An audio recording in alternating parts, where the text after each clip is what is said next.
Hello students, मुलांनो आपण आज इथे काय बघूया।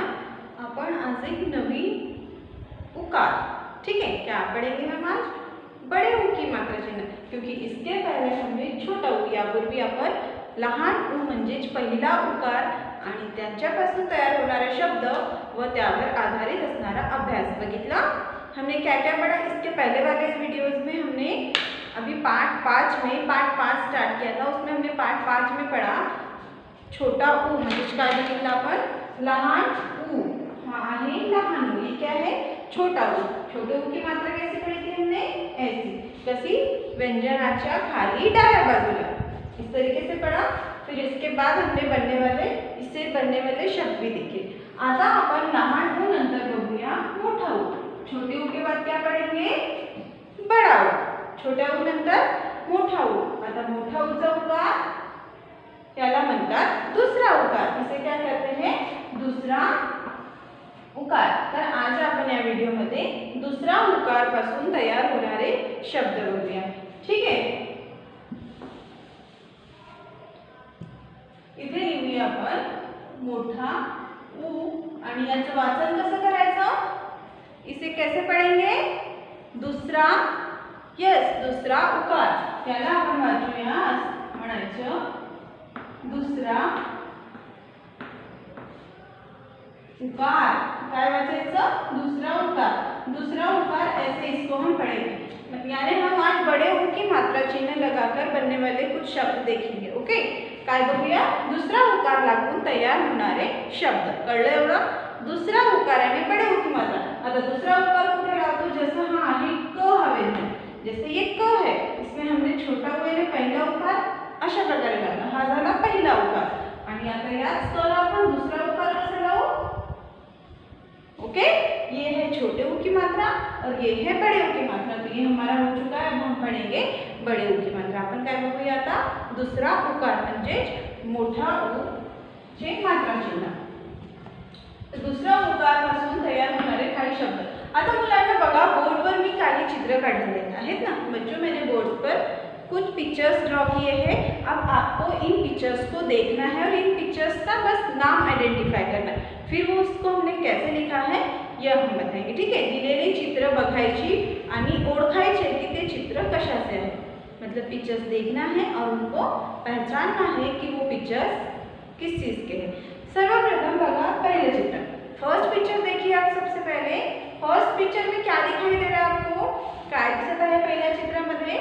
फर्स्ट पिक्चर में हमें क्या दिख रहा है, एक कॉलम्स है और नीचे से क्या बह रहा है पाणी आहे ना, काय आहे हे खांब दिसत आहे आणि त्यांच्या मधून इथून काय वाहत आहे पाणी वाहत आहे। अब आपने तुम्ही अशा प्रकारे दृश्य बघितलंय का, कुठे बघितलं आहे, यस आपने इस तरीके से नजारा देखे ना। आप अभी बारिश का सीजन चल रहा है, ठीक है, आता पावसाळ्याचे दिवस सुरू आहेत आणि जिकडे तिकडे ओढे नदी नाले काय झाले आहेत भरून वाहत आहेत ना। आणि एखाद्या नदीच्या वरून जो बांधलेला असतो, एखादी नदी है, नदी बहुत जोर से बह रही है, इस तरीके से उसके नीचे से पानी बह रहा है और ऊपर से फिर क्या बना हुआ होता है जिसके ऊपर से हमारी गाड़ियाँ जाती है और पानी नीचे से बहता रहता है ना। जैसे ये समझ लो यहाँ से हमारी गाड़ियाँ जा रही है, बह रही है, ये आपको लाइट्स भी दिखाई दे रहे हैं ना, और ये नीचे से पानी जा रहा है, तो ये क्या होगा फिर क्या हो सकता है, काय असतो असा, यस यहाँ से नीचे से पानी बह रहा है और ऊपर से क्या है ब्रिज है ना। ब्रिज के ऊपर से हम जाते हैं और ब्रिज के नीचे से पानी बहता है, तो ये है ब्रिज। हाँ क्या है ब्रिज। अब ब्रिज को हम हिंदी या मराठी में क्या कहेंगे, यस पूल, क्या कहते हैं पूल। म्हणजे हा काय आहे पूल आहे, हा वर दिसत आहे हा पूल आहे, पूल बांधलेला आहे आणि पुलाच्या खालून काय वाहत आहे पाणी वाहत आहे आणि पुलाच्या वरून गाड़ी मोटर चालतात ना। पुल के ऊपर से गाड़ियाँ चलती है और पुल के नीचे से पानी बहता है, मतलब हमें उस नदी को लांग कर जाने की जरूरत नहीं होती है, उसके लिए ऊपर से फ्लाईओवर ब्रिज बना होता है ना, इस तरीके से आपको पता है। तो इसको हम मराठी में यालाच म्हणू आपण मराठीमध्ये पूल, काय म्हणूया पूल। तर चला इथे लिहूया। आता या पूल मध्ये प ला काय लावूया दुसरा उकार, इथे लिहूया आपण प, ओके, आणि प ला दुसरा उकार पू आणि इथे लिहूया ल. कोणता शब्द तयार झाला मग इथे? पूल. हा चित्र कशाचा आहे मग? पूलचे. पूल, पूल मीन्स ब्रिज. ओके, पूल म्हणजेच काय? ब्रिज. तर प ला काय लागलेला आहे इथे? प ला लागलेला आहे दूसरा उकार. प में क्या लगाया है हमने? बड़े ऊ की मात्रा लगी है ना, बड़े ऊ की मात्रा. और बड़े ऊ की मात्रा यानी दुसरा उकार. दुसरा उकार कुठे असतो? व्यंजनाच्या उजवीकडे. खाली व्यंजनाच्या खाली उजवीकडे वळलेला असतो ना. मतलब जो भी व्यंजन या जो भी वर्ण है उसके नीचे में लगा हुआ होता है और वो उसकी साइड किधर होती है? राइट साइड में वो टर्न हुआ होता है. राइट साइड में झुका हुआ होता है और छोटा वो किधर होता है? लेफ्ट साइड में होता है ना. ये है छोटा वो और ये है बड़ा वो. हा आहे पहिला उकार आणि हा आहे दुसरा उकार. तर प मध्ये आपण कोणता उकार लावलाय?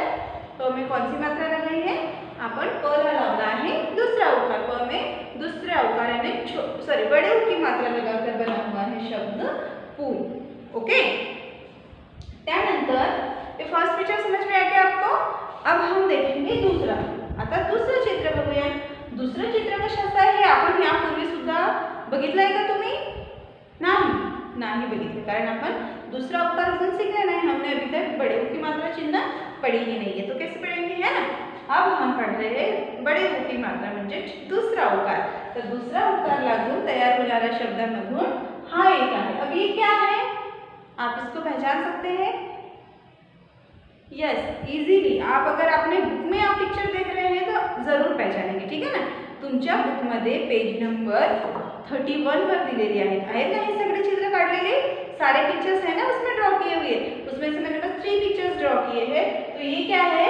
ही आहे, याला म्हणतात इंग्लिश मध्ये गार्लिक. क्या कहते हैं इसे? गार्लिक. जो सब्जियों में यूज की जाती है.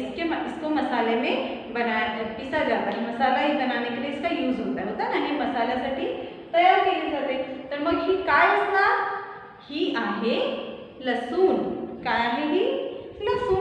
चला मग लसूण लिहूया ऐसे खाली. इसके नीचे इसका नाम लिखेंगे. ये है, हिंदी में इसको लहसुन कहा जाता है, कहता है ना, लेकिन मराठी में इसे कहा जाता है लसूण. मराठीमध्ये से याला म्हणतात लसूण. कशा प्रकारे चला लिहूया इथे? ल स. ठीक आहे. ल स आणि स ला दुसरा उकार सू आणि मग काय लिहायचं? ल स ला दुसरा उकार सू आणि इथे लिहूया आपण न. काय झालं मग? हा कोणता शब्द तयार झाला? लसूण. कोणता शब्द बन गया? लसूण. आता लसूण मध्ये स ला काय लागलेला आहे? मग स ला लागला आहे दूसरा उकार. स में हमने लगाया है दूसरा उकार यानी बड़े ऊ की मात्रा लगी है. तो पूल, लसूण. आता इथे बघा आणखी काय आहे? आपने देखा है क्या है? बुक में देखेंगे तो आप समझ में आएगा. तुमच्या बुक मध्ये एक आपने व्हाइट कलर का क्या होता है? व्हाइट जिससे दिए में जलाने की बत्तियां बनाई जाती है, जिससे गद्दे बनाए जाते हैं, जिससे धागा निघता है और इससे कपडे बनाए जाते हैं. या कापसापासून धागा बनविला जातो, त्यापासून कपडे विणले जातात. तशाच प्रकारे देवासमोर जळण्यासाठी लावलेले जी वाती असतात, भगवान के सामने दिया जलाते उसमें बत्तियां जलाते ना, वो भी इससे बनी होती है. तो फिर ये क्या होगा? काय असणार है? यह है कॉटन, है ना. हा आहे कॉटन. कॉटन यानी कपास है. क्या है? कपास, कॉटन. अब कॉटन इंग्लिश नेम हो गया, कपास हिंदी का नाम हो गया ना. फिर इसको मराठी में क्या कहेंगे? मराठी मध्ये याला म्हणतात कापूस. काय म्हणतात? क्या कहते हैं इसे? कापूस. मग इथे लिहूया याचे खाली कापू आणि स. कापूस लिहिताना प मध्ये काय लागलेला आहे? दुसरा उकार. प ला काय लागलेला आहे? दुसरा उकार. तर कापूस, लसूण, पूल हे तीनही शब्दामध्ये दुसरा उकार लागलेला है. तीनही शब्द दूसरा उकार लागून तैयार झालेले आहेत ना. तीनों शब्दों में क्या लगा है? बड़े ऊ की मात्रा. अब बड़े ऊ की मात्रा जैसे हमने लिखा है पूल, जैसे प्रकार अपन पूल हा शब्द लिहिला तिथे कसा लिहिलं असणार आपण? सबसे पहले हमने लिया प यह व्यंजन. प यह व्यंजन हमने लिया. अब इस प में हमने लगाया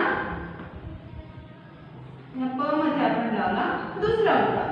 प हा व्यंजन घेतला, प ला लावला दुसरा उकार आणि प नंतर आपण ल हा शब्द लिहिला तर शब्द तयार झाला पूल. कौन सा शब्द तैयार झाला? पूल. ठीक है, इस तरीके से. वैसे ही ल में कैसे हुआ हुआ फिर? स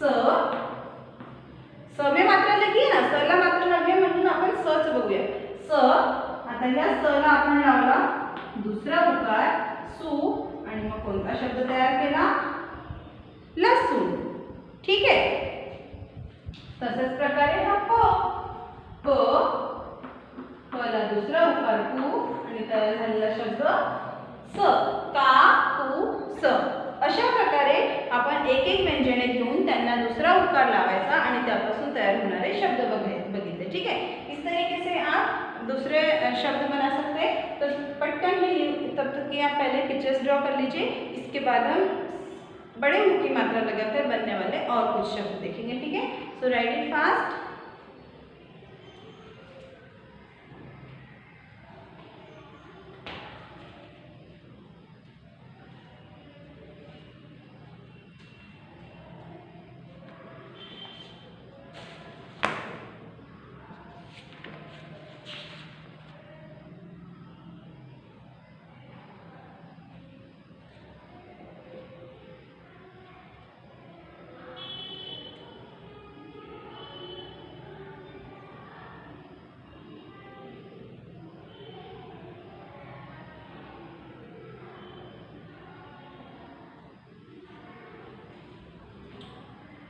ओके, झाला है, हो गया.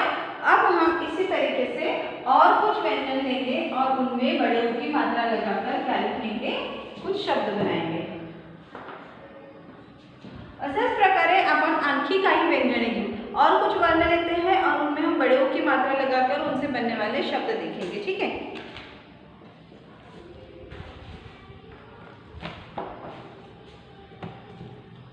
जैसा बघा आपण स हा एक व्यंजन लिखा. ठीक है, हमने लिया स में दूसरा बड़े ऊ की मात्रा लगेगी सु आणि यापासून तयार होणारा शब्द सु न.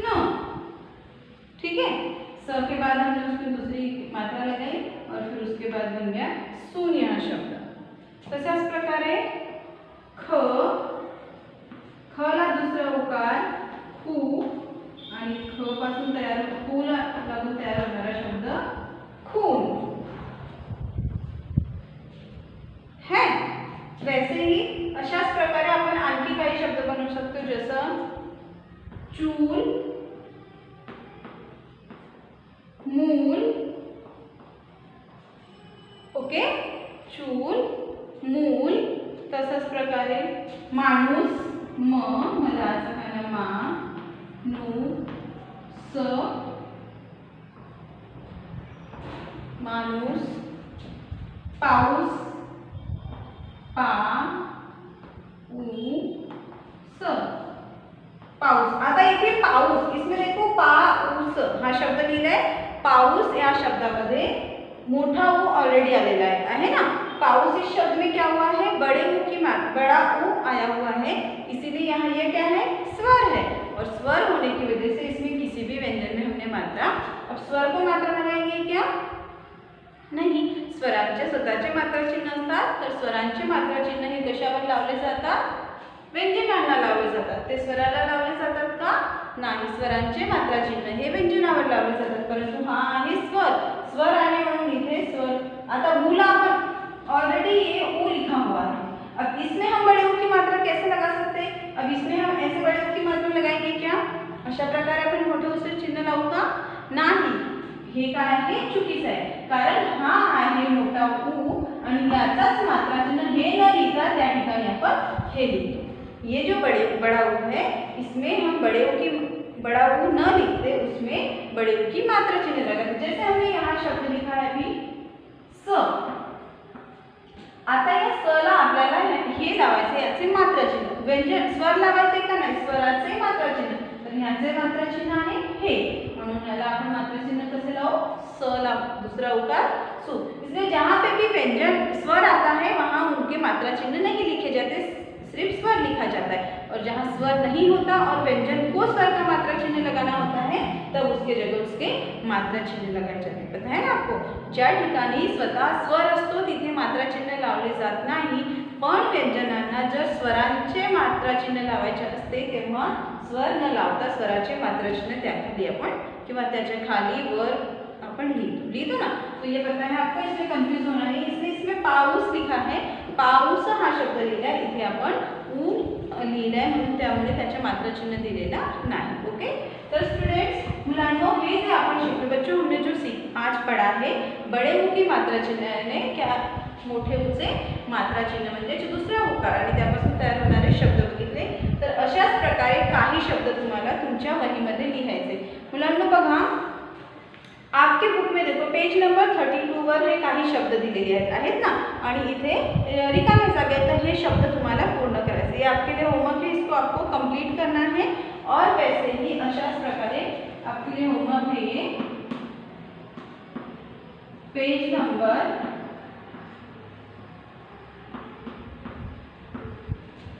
32 वरील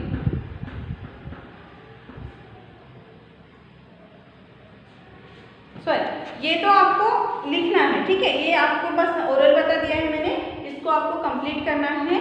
और आपके लिए होमवर्क है दुसरा उकार लागून तयार होणारे 10 शब्द लिहा. आणि ते 10 शब्द बघा इथे तुमच्या बुकमध्ये सुद्धा दिलेले आहेत. आप यहाँ से भी लिख सकते हैं या इनके अलावा और कोई भी दूसरे शब्द लिख सकते हैं. तो इथे आपण लिहू मोठा ऊ म्हणजेच दूसरा उकार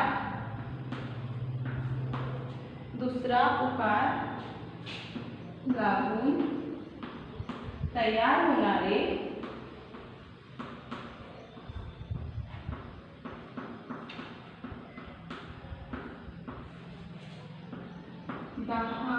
शब्द वहीत लिहा.